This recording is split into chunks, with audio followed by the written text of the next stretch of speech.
샬롬. 주님의 은혜와 평강이 믿음의 가정에 있기를 주님의 이름으로 축복합니다. 우리가 수요일 밤에는 신명기 강해를 하고 있는데 오늘 세 번째 시간 신명기 1장 34절로 46절에 있는 말씀으로 하나님의 나라 세 번째 시간을 성도님들과 함께 나누기를 원합니다. 하나님께서는 저와 여러분을 신자로 부르셨습니다. 하나님께서 우리를 신자로 부르셨다면 그것은 하나님께서 우리를 선택하셨기 때문입니다. 하나님의 선택의 이유는 이 세상의 악을 드러내기 위한 도구로 삼기 위한 선택입니다. 창세기 3장 15절 원시복음에는 내가 너로 여자와 원수가 되게 하고 내 후손도 여자의 후손과 원수가 되게 하리니 여자의 후손은 내 머리를 상하게 할 것이요 너는 그의 발꿈치를 상하게 할 것이라 하시고 그랬습니다.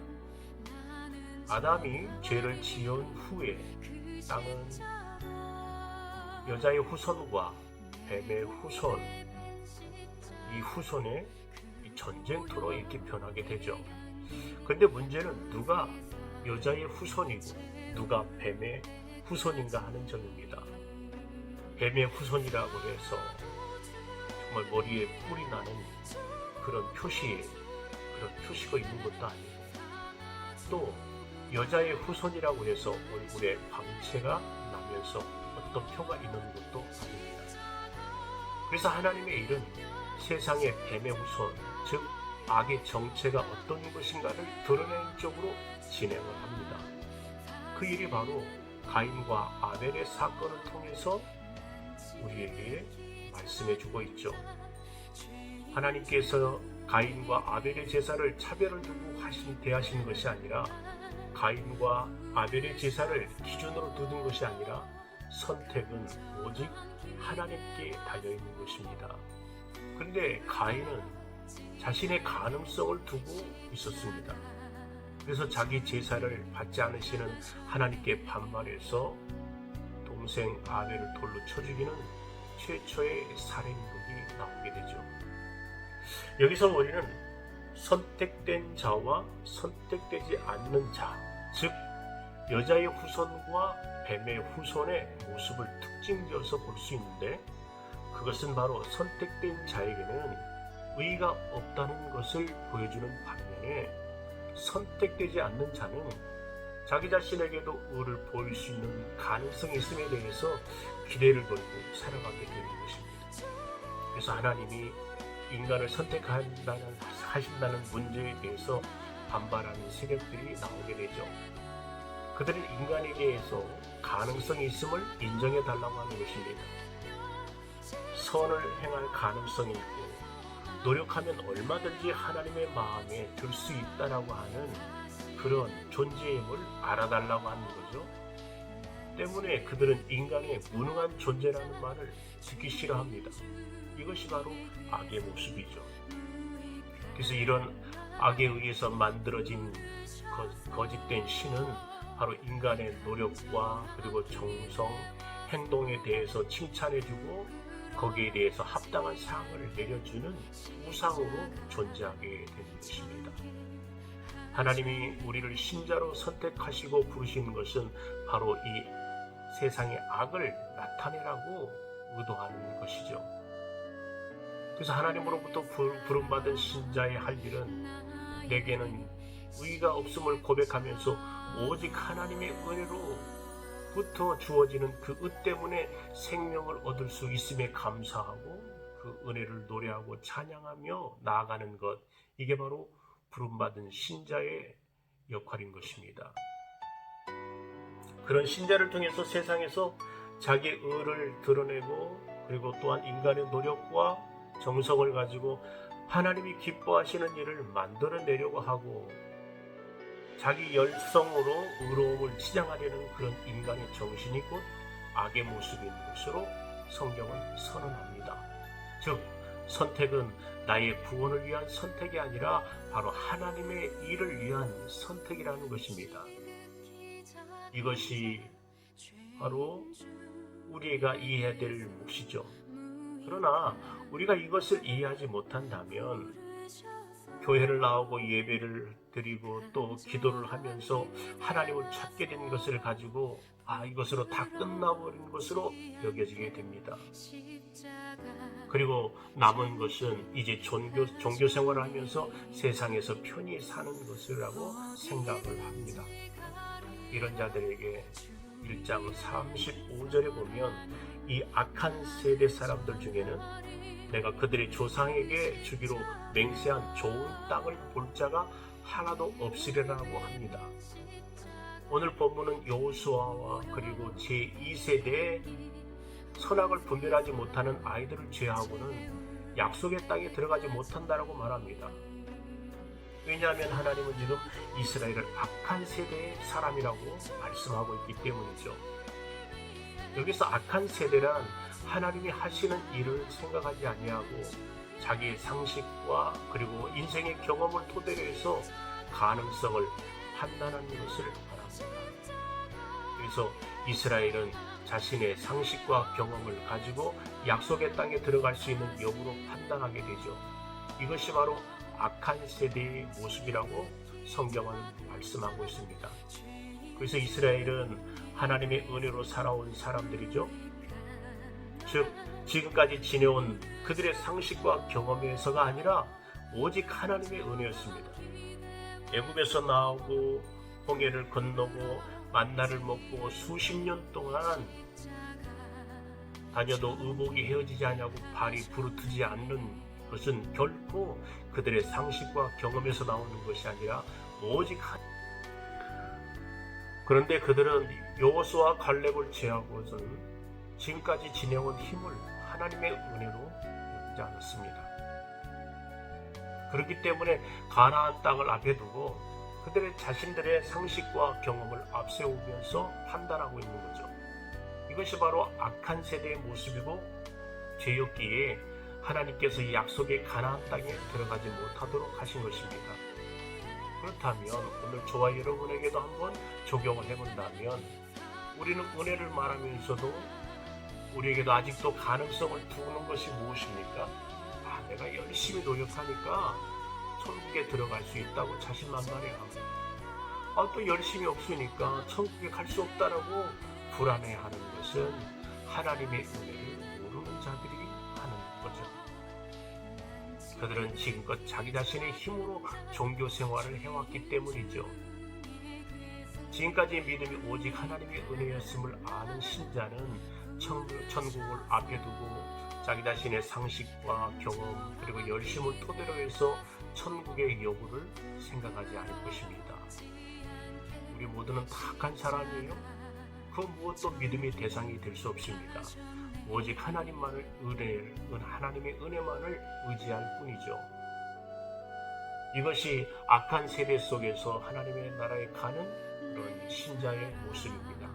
그리고 이것을 하나님께서 우리를 택하신 이유인 거죠. 이것이 악한 세대에 속해서 하나님의 나라에 가는 신자의 모습입니다. 이것이 하나님께서 우리를 선택한 이유입니다. 신자가 하나님의 은혜를 말하고 감사하고 기뻐하는 것은 하나님이 인도해 주시는 그 자리에서 나타나야 될 줄로 믿어요. 그런데 사람들은 은혜에 감사하지 못하고 그리고 기뻐해야 될 자리를 나름대로 그렇게 정해놓고 갑니다. 우리가 생각할 때 신자들은 천국을 상상할 때 떠올리는 것은 좋은 환경. 하지만 좋은 환경이 천국을 의미하지 않습니다. 아무리 좋은 환경일지라도 마음이 잘못되어 있으면 그런 고통과 근심과 염려 속에서 우리는 살아갈 수밖에 없게 되죠. 세상에는 얼마든지 좋은 환경에서 살아가는 사람들이 있을 수 있습니다. 그러나 걱정, 근심이 없는 사람은 한 사람도 없어요. 따라서 천국은 환경이 아니라 마음의 상태인 것이죠. 좋은 환경을 누리려고 하는 것이 아니라 마음의 상태가 달라지기를 원하며 살아가는 사람, 그것이 바로 천국에 가까이 있는 사람인 줄로 믿습니다. 그러나 세상 사람들은 마음의 상태가 아니라 좋은 환경에만 관심을 둔 채 살아갑니다. 욕망이 이어지는 것이 좋은 환경의 천국을 기대하는 것이죠. 그래서 인간은 욕망의 화신이라고 합니다. 자신의 욕망의 성취를 위해서는 조그마한 가능성까지도 다 포기하지 않습니까? 그러다 보니까 하나님은 이미 관심이 별로 없어요. 그래서 관심이 무너져갑니다. 나의 욕심을 위해서라면 하나님쯤은 얼마든지 무시될 수 있다라는 그런 각오로 살아가고 있습니다. 어떤 사람은 자신의 종교적인 욕망을 달성하기 위해서 하나님을 무시합니다. 그리고 하나님을 위해서 산다라고 하는 사람들에 의해서도 하나님은 무시되고 있다라고 하는 거죠. 이것이 바로 악한 세대의 모습입니다. 약속의 땅, 가나안 땅은 하나님의 약속을 보여주기 위해서 들어가는 것이지 무언가 소유하기 위해서 들어가는 것이 아니라는 거죠. 근데 이스라엘 백성들은 이것을 몰랐기 때문에 땅에 대한 소유의 가능성이 사라졌을 때에 하나님 앞에 통곡했다라고 45절에 기록되어 있습니다. 너희가 돌아와 여호와 앞에서 통곡하나 여호와께서 너희의 소리를 듣지 아니하시며 너희에게 귀를 기울이지 아니하였으므로 라고 말합니다. 하나님이 이스라엘의 통곡 소리를 듣지 않으시겠다라고 말합니다. 그 이유는 이스라엘의 통곡은 자기 삶에 대한 그에게의 통곡이 아니라 욕망에 단절됐기 때문에 거기에 나온 통곡이죠. 사람이 통곡하는 것은 자기 원하는 대로 되지 않기 때문입니다. 그래서 41절 42절 말씀에 보면 약속의 땅에 들어가지 못한다고 선언하신 하나님에 대해서 반발의 모습이 나오게 되죠. 한번 읽어볼까요? 너희가 대답하여 내게 이르기를 우리가 여호와께 범죄하여 싸우니 우리 하나님께서 우리에게 명령하신 대로 우리가 올라가서 싸우리다 하고 너희가 각각 무기를 가지고 경솔히 신자로 올려가려 할 때에 여호와께서 내게 이르시되 너는 그들에게 이르기를 너희는 올라가지 말라 싸우지도 말라 내가 너희 중에 있지 아니하니 너희가 대적에게 패할까 하노라. 이스라엘은 들어갈 수 없다는 땅에 기어코 들어가 보겠다라고 말하고 그리고 무기입니다. 우리가 가나안 땅의 민족과 싸우지 않겠다고 해서 들어가지 못한다면 우리가 들어가서 싸우겠습니다. 이스라엘의 약속의 땅에 들어가지 못하게 하시는 것은 그들의 삶이 은혜의 체제가 아니기 때문에도 불구하고 그들은 단지 그들의 행동에 옮겨서 그들을 기준을 그 행동에 의해서 기준을 삼으려고 하고 있는 거죠. 안 들어간다고 해서 하나님이 화나신 거다면 우리가 들어가서 싸우겠다라고 하는 거죠. 결국은 믿는 것이 아니라 믿어주겠다라고 하는 내용이에요. 기도하지 않아서 하나님께서 화를 내신다면 기도하면 될 것이고 봉사하지 않아서 하나님이 복을 주시지 않는다면 봉사하면 되는 것이다라고 하는 거죠. 오늘 본문의 이스라엘의 통곡은 자기 뜻대로 되지 않았기 때문입니다.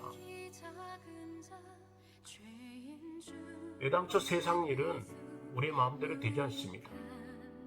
세상 일이 내 뜻이 아닌 하나님의 뜻에 움직일 줄 믿습니다.